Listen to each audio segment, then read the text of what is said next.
Good morning. It's July 16th, 2026, here on Lake Shasta. You're watching the Humble Hookset and Deep Thoughts in the Brown Boat. We'll talk more about that title and what it means. My name is Jay. I'm a 51-year-old Shasta County native here in California. And I love to fish Shasta Lake. And this channel's purpose is it's kind of two purposes really. One, see my evolution as a fisherman, because I'm a novice at best. I'm not an expert.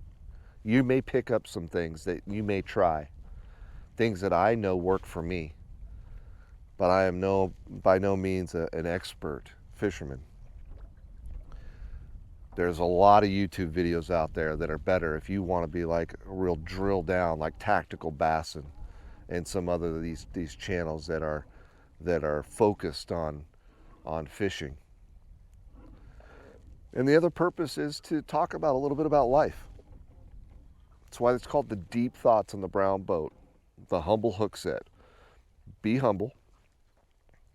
I know my limitations as a fisherman, but also talk about some thoughts and some components of my life that you may find valuable. I'm a father to 2 boys and an adoptive daughter, and I want them to be able to look back on these videos and get an insight to how Dad thought in the context of their current lives. And there's not a whole lot I wouldn't give to have 10 minutes to sit with my dad and pick his brain. And I'm hoping to accomplish that with this series. So thanks for being here. The Humble Hookset, Deep Thoughts on the Brown Boat. We're going to kind of start off with, this is a Lucky Craft LV500. They're kind of known as a rattle trap. That's actually a brand name, but these are great little balanced lures. Have some ball bearings inside of it to kind of attract bass's attention. And I've kind of got a speed clip on there because I like to switch between lures quite often. And we're here on the end of what is known as the Squaw Creek arm. It has a new name, and I'm going to butcher this pronunciation most likely. Solnaris Creek. And they switched that name just because the term squaw has kind of a negative connotation to it.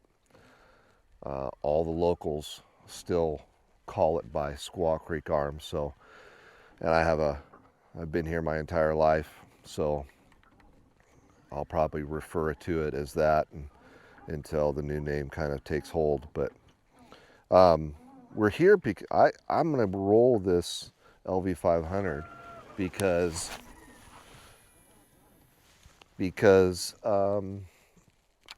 up at this Squaw Creek arm right here in July, there's a shad spawn, and the fish are just feeding like crazy on shad, which is a bait fish here at Shasta.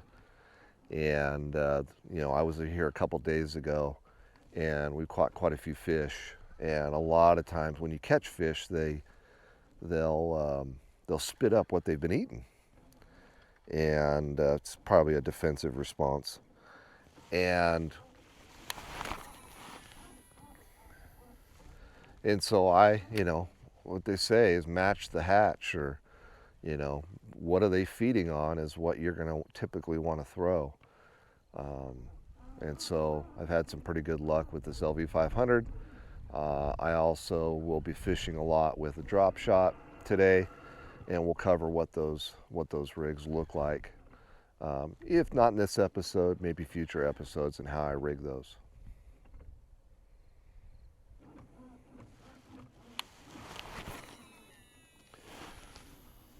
One concept that I wanted to talk about, and I definitely don't have a script for this series, But I want to talk about maybe one thing a day, or an episode, I should say, that means something to me or I find of value. And today's solitude. The reason I'm out here alone is to be by myself, to be alone. In my career, in my profession, I'm around a lot of people. People are looking to me for guidance and education and technical purposes in my inspection world. I've got a lot of stresses, maintaining programs, meeting expectations, and to be out here by myself is an incredibly valuable component of my life. And I want to talk about how I learned that lesson. And it's maybe not transferable directly to everybody, but how it could be useful to you as well.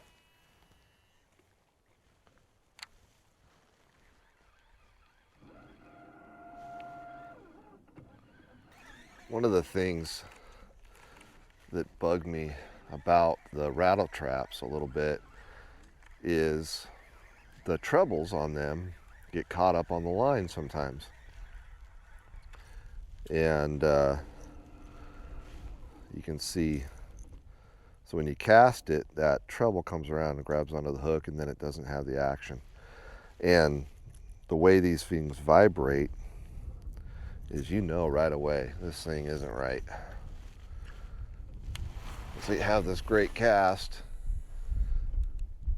and it doesn't have the action. You gotta reel it back in, all jacked up. Typically what I'll do is I'll cast it and then immediately pull on it just to get it kind of set. And if it isn't wrapped around too bad, it will, I can tell right away because I can feel the vibration in the rod.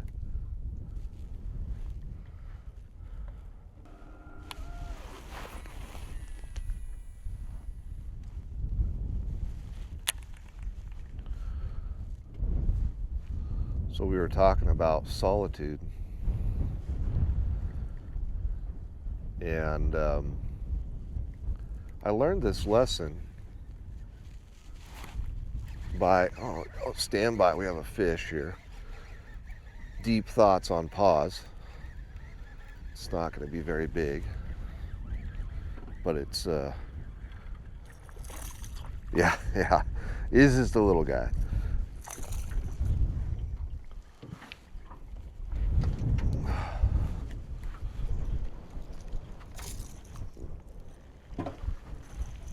I like to net whenever possible, when it's convenient, when I'm up here up here in the front, just because it's easier on the fish. And oh yeah, he had no chance. Look at that. He call that the old double treb.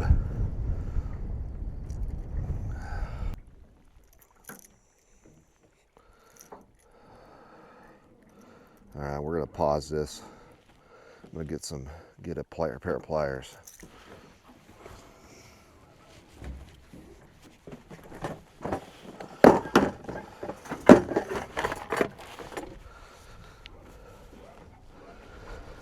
Yeah, you're unhappy, I can tell.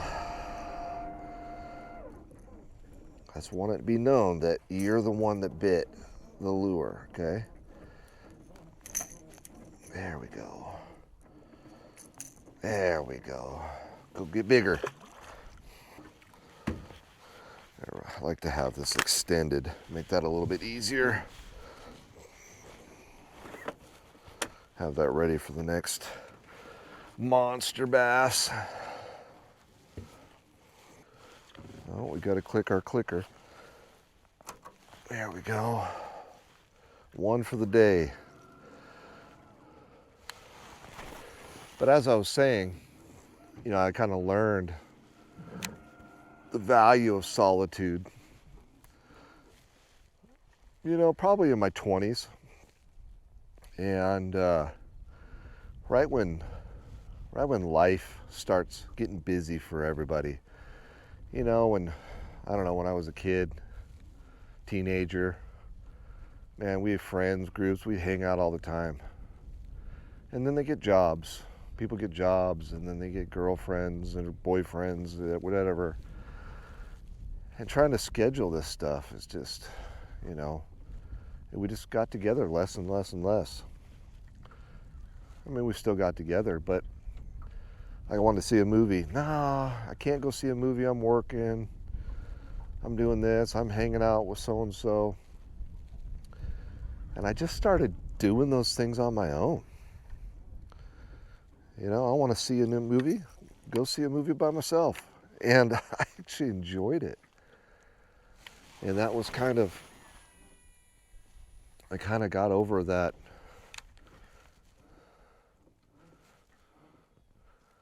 I don't know, embarrassment. I don't think that's a term. But just stigma. Yeah, that's a good term. The stigma of being by myself and doing something that normally in the context I would do it with other people. Here's another example. I've got this lure is caught on it. So I can just tell by the way the rod's acting. See if I can. Yep, see, there it was wrapped around that.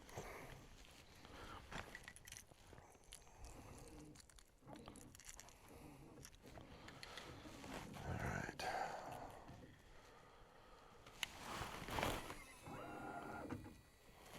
Immediately pull. Yeah, there we go. I can feel that vibration.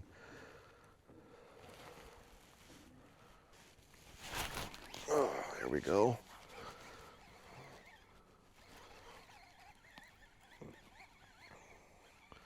Maybe I don't want to be alone right now. I want to have fish company. There we go.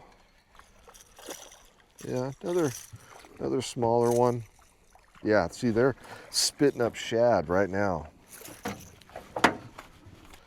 The goal, I think, is to try to get their big brother.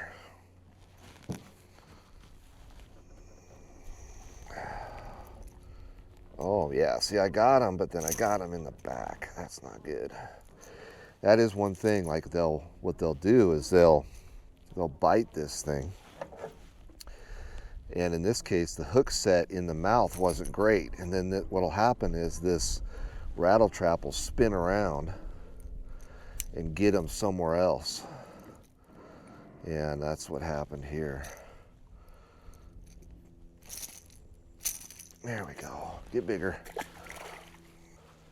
So what these fish are doing, in my mind, and I can see on the graph, is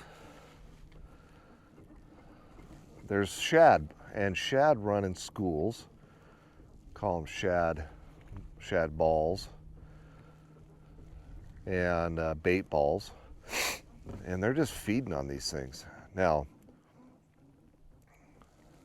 there's going to be some bigger fish that are hanging back, and I just got hit right there. I'm kind of making my retrieval a little erratic, but there's some bigger fish down there too, and sometimes you got to try to get through the little guys to get to the big ones. And typically, if I roll this, my bait is hooked again on itself on that line. Sometimes I can skip it, get it to undo it. Yep, there we go. But typically I'll try to run that bait, you know, run it through the bait ball if I can, or where the bait's at, but also kind of to the side or below it, where maybe some of those bigger fish are located.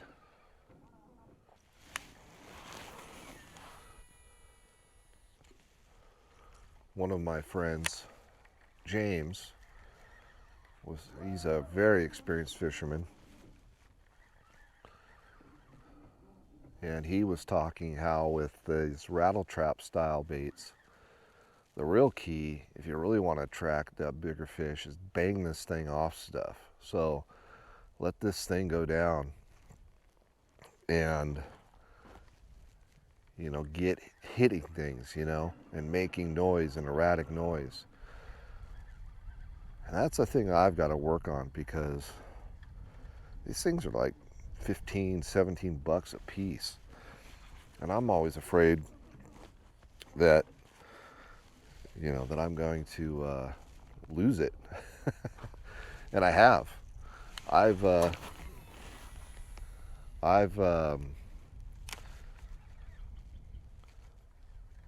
not retied after catching a lot of fish. And these things weigh 3/4 of an ounce. And I cast it out there and I yeet that thing. And it just keeps on flying. And I watch as it hits the water and sinks into the deep of the lake, never to be found again. And it makes me sad, because then I have to go to the tackle shop and spend money.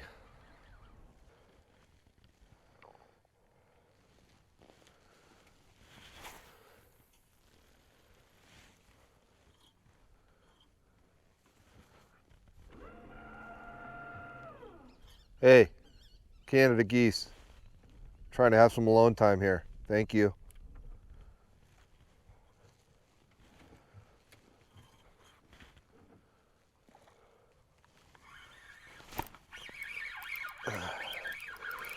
Yeah, drop shot seems to be where it's at.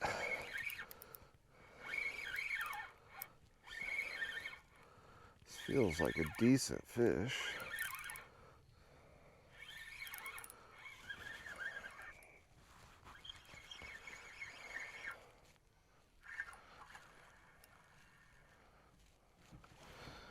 It's a little bigger, but nothing to write home about.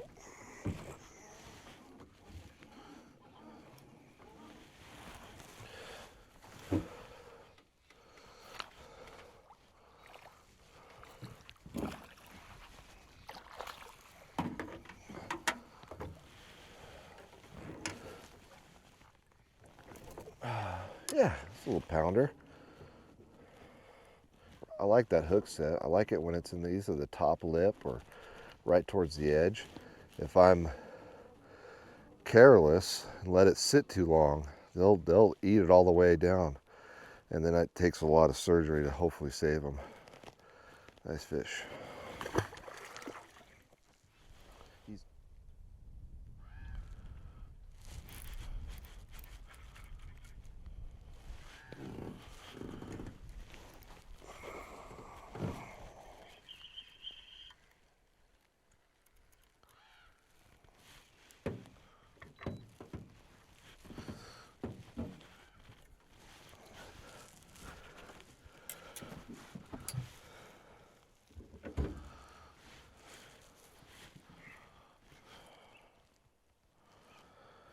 All right, so I'm gonna have to rig up a new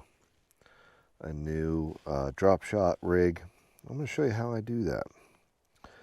A lot of different drop shot hooks out there and rigs. I have a particular way that I like it.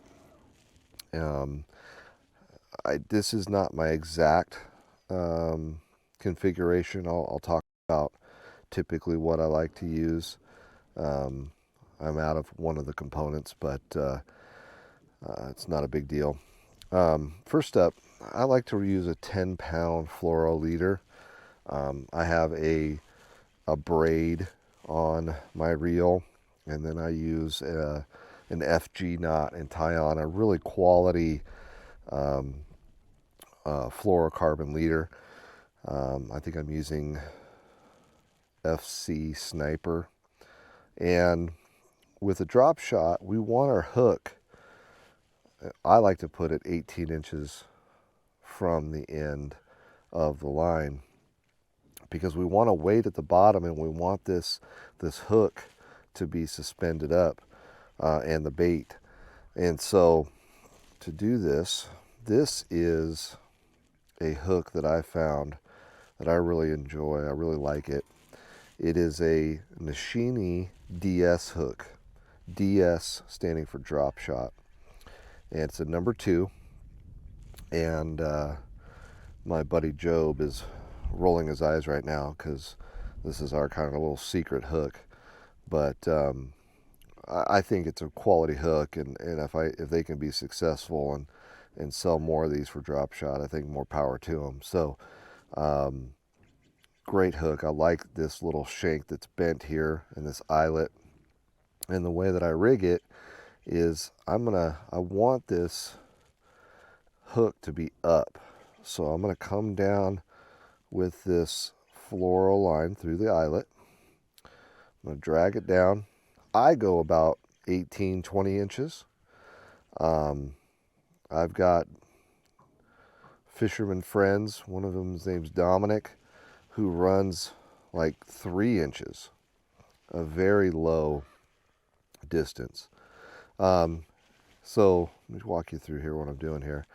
That line goes through the eyelet, and then I'm pinching it up here towards this bend, and then I'm drawing it back. So it's drawn back, and I'm pinching it with my thumb and forefinger, and then I'm going to wrap it around 8 times. It's 1, 2, 3, keeping tension on it, 4, try not to overlap it, 5, 6, 7, and 8. And then I'll pinch those wraps like so, and then that'll expose this little loop, which I'll take the end, run it through like so, and then now I can tighten it. And if you can see, we have this wrap, and then we're going to push that up around that bend, just like so. And there you can see, with that under tension, that hook is up and out, and that bait's allowed to move around. Okay, now we'll take our weight. I use a 1/4 ounce tungsten weight, and this is a pinch style, so basically you just kind of give it a tug and you're on. You don't have to tie it on. And a lot of times if you get caught on something, that'll help release as well, and so you don't lose your whole rig. I like to use a robo worm, 6-inch straight tail, and this is Sexy Shad. Again, I'm matching the hatch a little bit here. Sexy Shad. Shad are running out here at the end of the Squaw Creek arm. And I'll go maybe right near the egg sac area. Now, this isn't my full rig. Typically I use a band, a VMC band on here, and then I'll hook it through that VMC band. I get a little more life out of the bait, but I'm out. So this will have to work.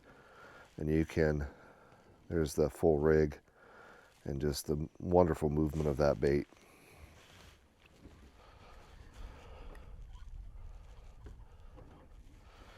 Yeah, they're spitting up shad pretty significantly.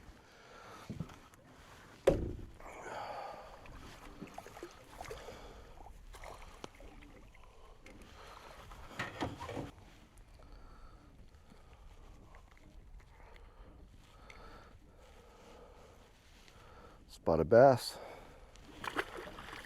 And that's why I like to use the band, that VMC band that I don't have any of right now, because one fish tears the bait, bait's gone.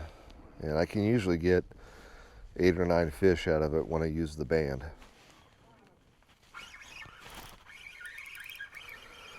feels pretty good.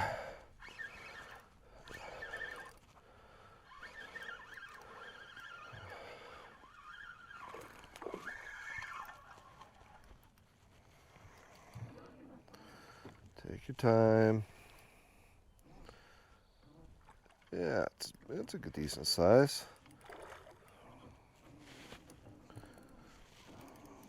Let that drag do its work. Try not to force it. Yeah, okay. God, that's a nice bass. That's nice. All right. Oh yeah, that's pretty.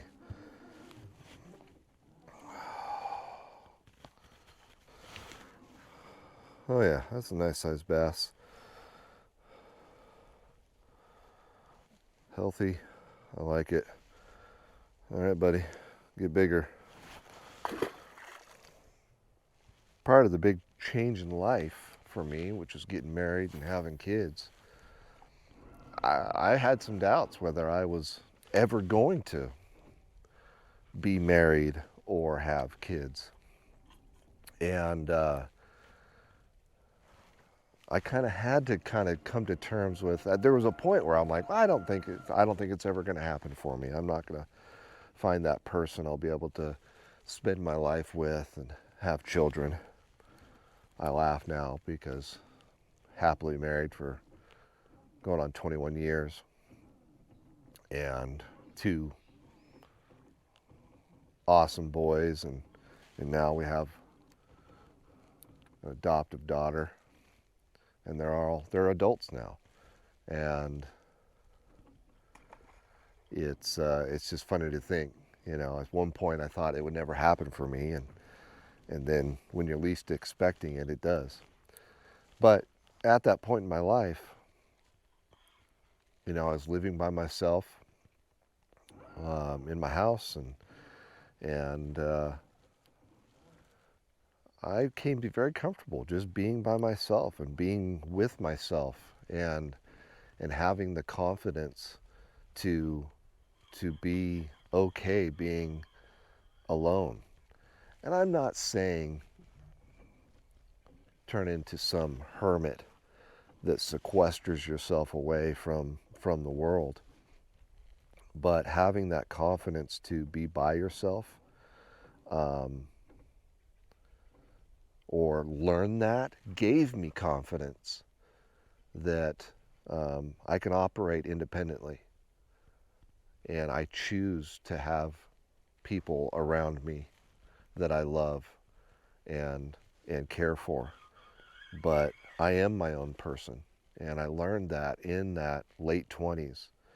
And to this day, solitude, being by myself, out here on the lake, doing whatever, is a valuable thing for me for decompressing and taking care of stresses of life.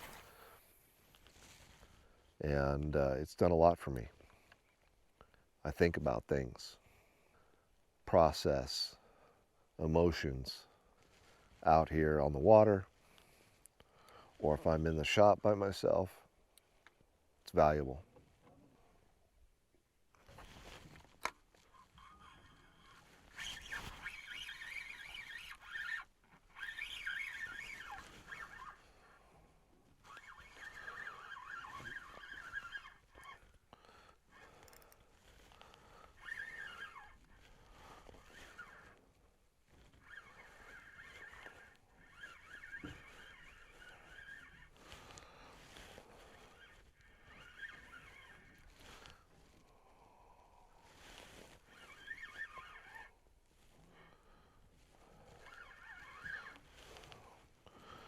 We're going to walk him around the front.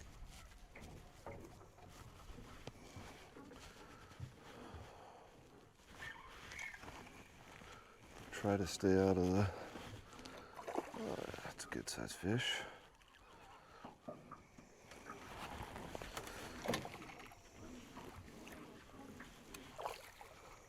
All right.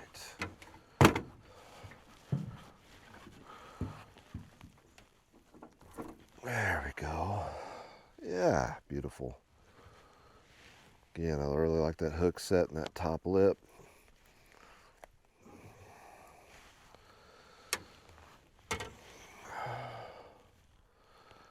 Nice. All right, go back and think about your mistakes in life. One of the things I try not to do when I'm having kind of my fortress of solitude time is I try not to overthink and get stuck in my own mind of just thinking about problems in life. I was just talking to a friend the other day about one of the issues I have is if I have a stressful situation or a problem, I tend to think, okay, my thought process is to do this action, and then what are the possible outcomes of that action, right? And that's pretty logical to think, hey, if I do this, what's probably going to happen? It's going to be these series of possibilities. I think that's healthy, right? You got to be thinking about, you need to be thinking about your actions and the results of those actions. The problem comes in is when you then think, okay, if I do this, then these things might happen. Then your mind gets in this trap of where, okay, now on each of those possibilities, what are the possibilities and potentials of standby fish catching mode? False alarm. What are the possibilities of each of those possibilities? And the problem is then you start stressing about a whole host of problems that you have made up in your mind that statistically will not happen. So I guess my piece of advice is when you're alone, try to quiet your mind, process the things in life, but don't try to figure out every possibility and every possibility of each of those possibilities. You just end up making your mind go into overtime, and man, my anxiety pops up.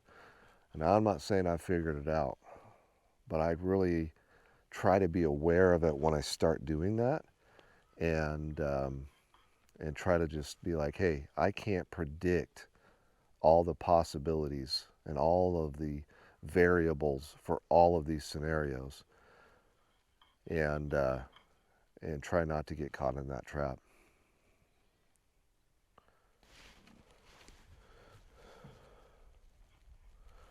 One of the reasons that I like to come out on the lake, typically like during the summer, I'll be here, I'll be at the dock. I'll be at the dock by 5:15 in the morning. Stand by. We will return to the regularly scheduled programming here shortly.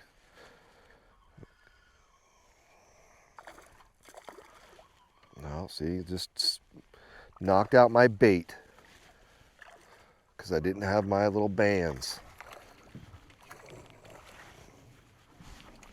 Not very nice. All right. Yeah, hey, you're the one that bit it, dude. And then you spit it out, and now I have to spend $6 at Phil's Propeller to get more.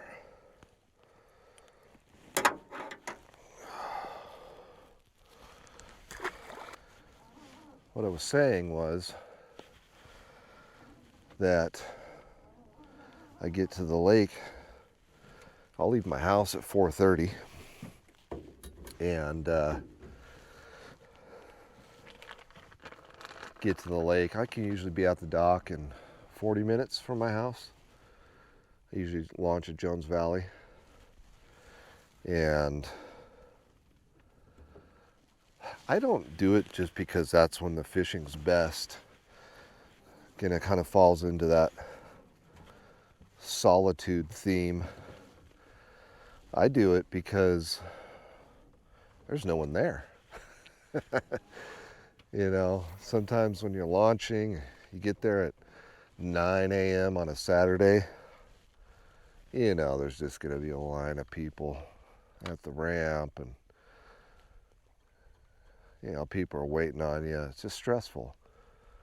You get there at 5:15 in the morning, there might be another dedicated soul out there looking for some alone time. But for the most part, it's going to be pretty empty. Less stress, take my time getting the boat undone, launched. Then you can park. Usually when the lake's down a little bit, you can park right by the ramp. So that's why I like to get here early. Usually I find that the bite doesn't really kick off till 7:30.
You know, fishing out here for me isn't always alone. I'm not always out here alone. And I think there's definitely something to be said for a shared experience with a buddy coming out here fishing, or taking my kids out.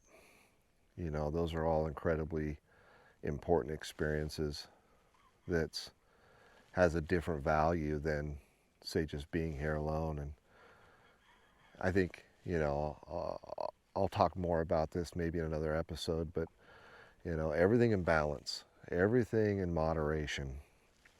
You know, if you spend all your time alone, I don't think that's overly healthy. And so spending time with other people is important as well. And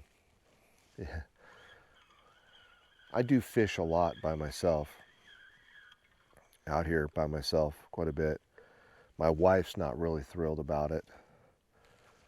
She would like to keep me around, and she's worried, you know, in case something goes wrong. You know, there's always seems to be one or more drownings here on Shasta Lake, so she worries about me when I'm out here. But I take, you know, all reasonable precautions. I'm always wearing a life vest. The boat, my boat, the brown boat, is basically a stand-up center console, so there is a risk of if something goes wrong with steering or whatever, makes a hard right turn, well, I'm going to keep going. And it happened to the previous owner of this boat, my close friend and mentor, Mark. And we'll talk more about the history and providence of this boat, the brown boat. But he was thrown out of this boat, And so I make sure to wear the cutoff lanyard so that if I am thrown, and I have a life vest, and that my boat doesn't keep going into the shore. So take all reasonable precautions when I'm out here by myself.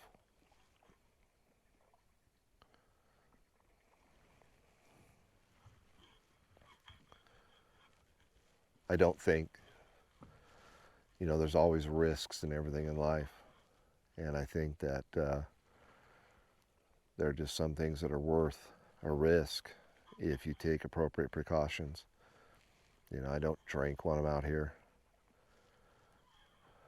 I don't think that's you have to be smart about it.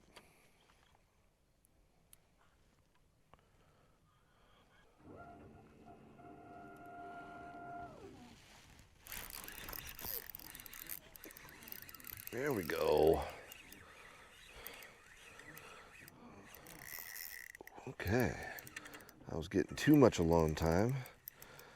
I need a fish friend.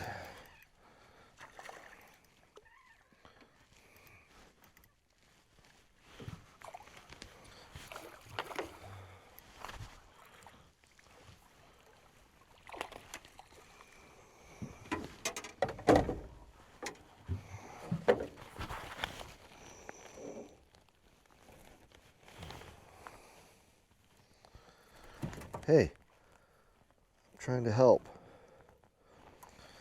There we go.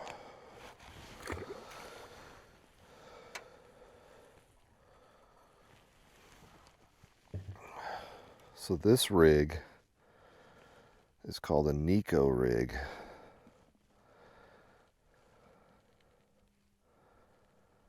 And it kind of simulates a worm feeding on the ground because of this weight holds the worm down. And this hook will pick it up and move it. It'll feed.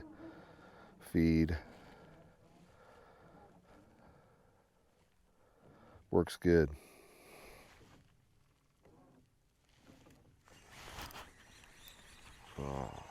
Oh yeah, he's on there. Not very big.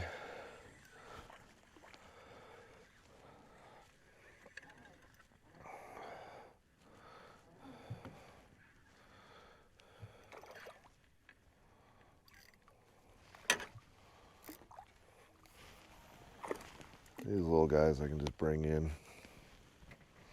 I like to use the net more often, but sometimes boat flipping the little guys. There's that little white mark on the gill plate. And I've seen that on multiple fish today. Not sure what that is. So this on this Neko rig here, this little band is what I like to use for the drop shot. This is too big. This is a 6mm. I usually use a 4 for the robo worms, but it allows me a lot of extra life. It's a very tough rubber. It's not like the O-ring style, and allows me to use this bait multiple times.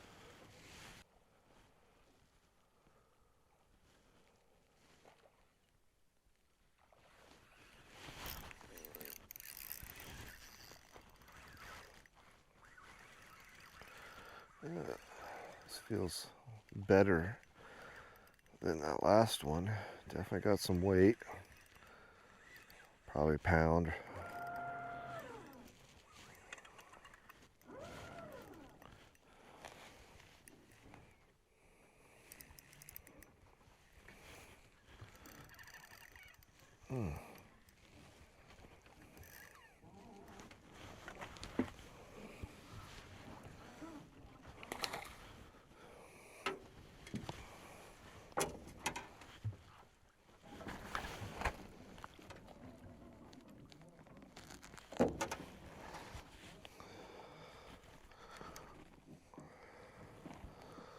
I wouldn't say a pound.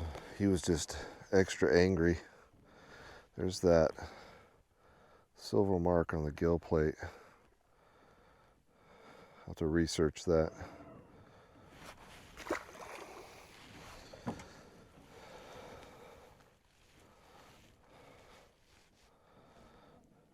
Bait's perfectly good. I love those VMC bands.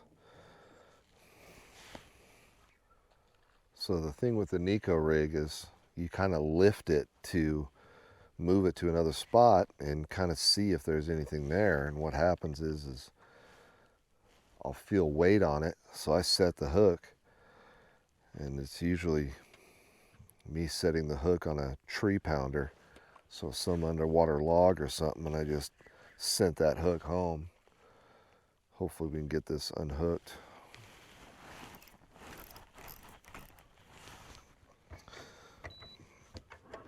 Well, we might be doing a Neko rig tutorial here in a second.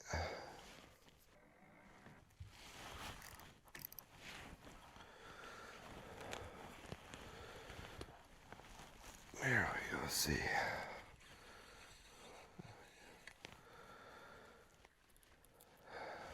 Well, I have the hook, but no Neko.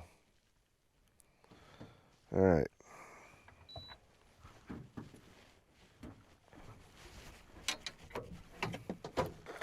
So I have a box of these pre-rigged Nekos. These are a Daiwa made by Yamamoto, called the 5-inch Neko Fat. And these are the green and purple flake. I use a 6mm VMC band, and anywhere from, a 1/16 to an 1/8 ounce nail weight, and then I super glue it into the end. And I like to put that band just on the leading edge of that egg sac of the worm. Now, my hook is a GP Spear Point. It's a number 1. Kind of that shape kind of locks it in. I used to use these for my drop shot until I found the Nishine DS hooks. And these work pretty good. I like them definitely for the Neko. Now when I rig this, I want that hook to go up towards the tail, because, and they have a little bulbous spot on that VMC band with a hole in it. Has one this way. That's not the way I want it. I want it this way, up through, like that. And that way, when this thing's in the water, it hits the ground, and I can jiggle it and make it look like it's feeding. Then I can do a big lift, and then it goes and hits that ground. And I think that's what draws their attention. It's about 9:40 now, and you can tell the lake's coming alive a little bit with other boats. I've been out here for, pushing 4 hours, and I've just had a couple boats pass by. I want this lake to be used as much as possible. It's just another reason why I kind of like to come out early. Other boaters are always, 99% of the time, very respectful.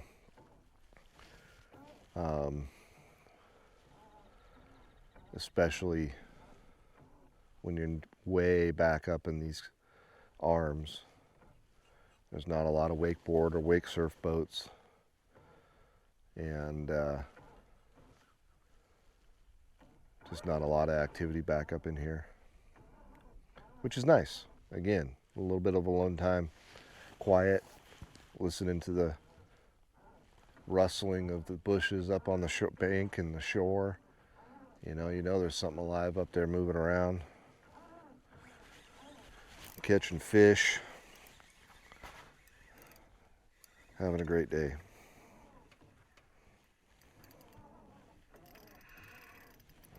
Oh, he's upset. He's upset.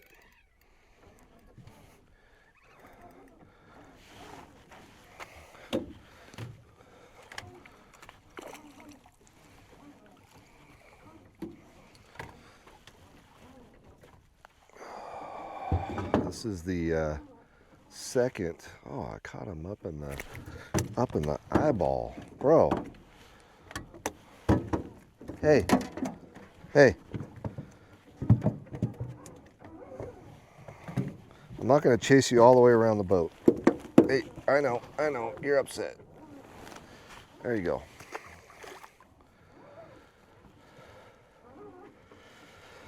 That never feels good. Somehow he must have struck at it and then missed, and it caught him in the eye. And he was a smallmouth, and they're angry little individuals. They fight way beyond their size.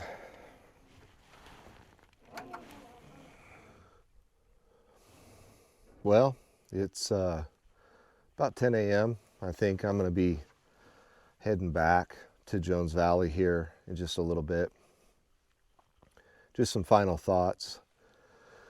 Kind of the structure of these episodes. You know, typically I'm going to have, my thought is to have a theme. Today's was solitude. You know, kind of how I approach it, what benefits there are.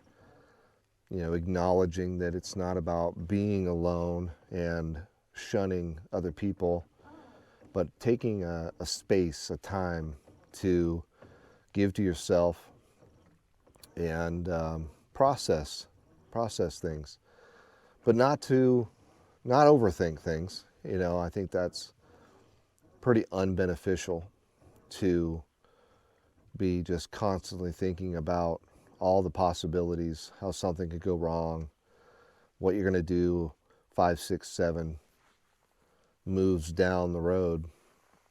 It doesn't do any good because it's just wasted energy. But, you know, hopefully you can take some time for yourself and process some of the things that might be stressful in your life. I use this time not enough.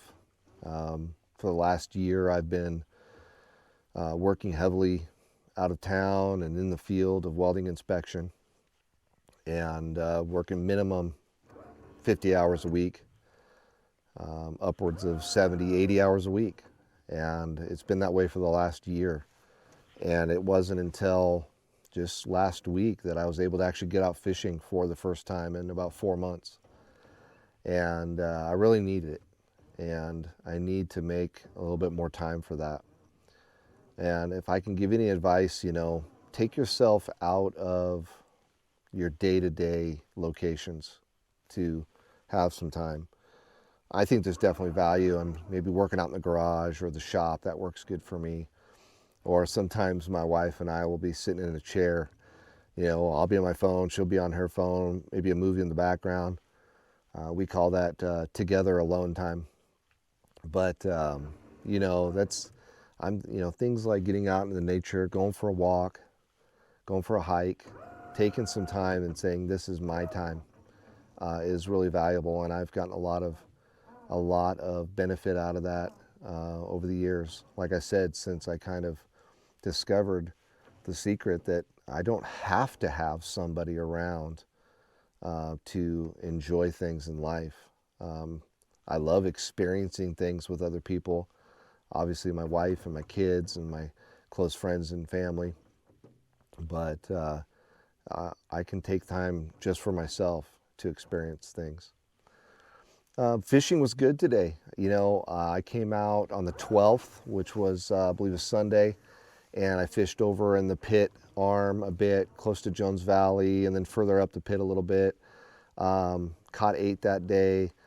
Just didn't see a pattern to it. Just wasn't seeing what they were doing. I could see fish, but they weren't interested in what I was throwing.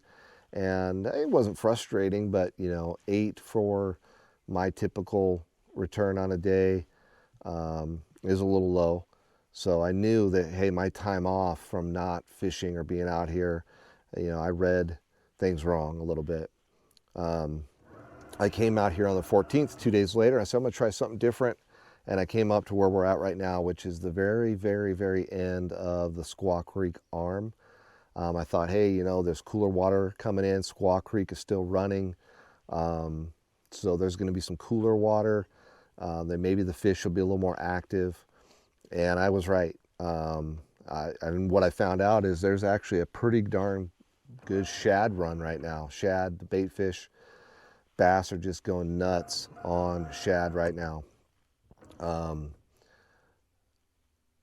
was through a lot of drop shot today. I think my total count, let's see, what are we at? We're at 24 for the day in 4 hours. Not bad. Nothing really notable of size. I think there was one in there. I didn't weigh it, but I'm going to guess pound and a half, 1.5 to 1.7 pounds is my guess. A lot of smaller little guys, but I like to catch fish. And I would love to catch big fish all the time, but I'm just happy to catch fish. Drop shot did a lot of work. Surprisingly, the Neko rig did some work. I showed you that. And then the Lucky Craft LV500 rattle trap was also caught a few. I thought that would be more successful with the shad. Typically in the fall, the LV500 is my go-to. I'll catch, if I have a buddy out here, we'll put over 100 fish on the boat with some, crankbaits, things that are moving. Bass are just gorging themselves on on those shads. So anything that kind of simulates that seems to do pretty well. But I have my most success with bottom worked baits. The drop shot drops to the bottom, the Neko drops to the bottom. Fish are following it down. They're pretty aggressive. So that was pretty cool. Caught a couple smallmouth bass, mostly spots. I'm not an expert on telling the different types of fish apart, but I know those two pretty well. Sometimes I'll get the spots and the largemouth kind of confused. But yeah, it was a great day. Really enjoyed it. I hope you enjoy these types of episodes. I'd love to hear from you if you have a question on something that I used, or why am I doing something fishing related, or had a question about the topic of spending some solitude, some alone time to get with yourself. I'd love to hear that in the comments, please. And any comments in regards to future topics or something you want me to cover, I'm happy to do that. So thanks for spending time with me here on the Humble Hookset. It's deep thoughts on the brown boat. And have a great day and stay humble.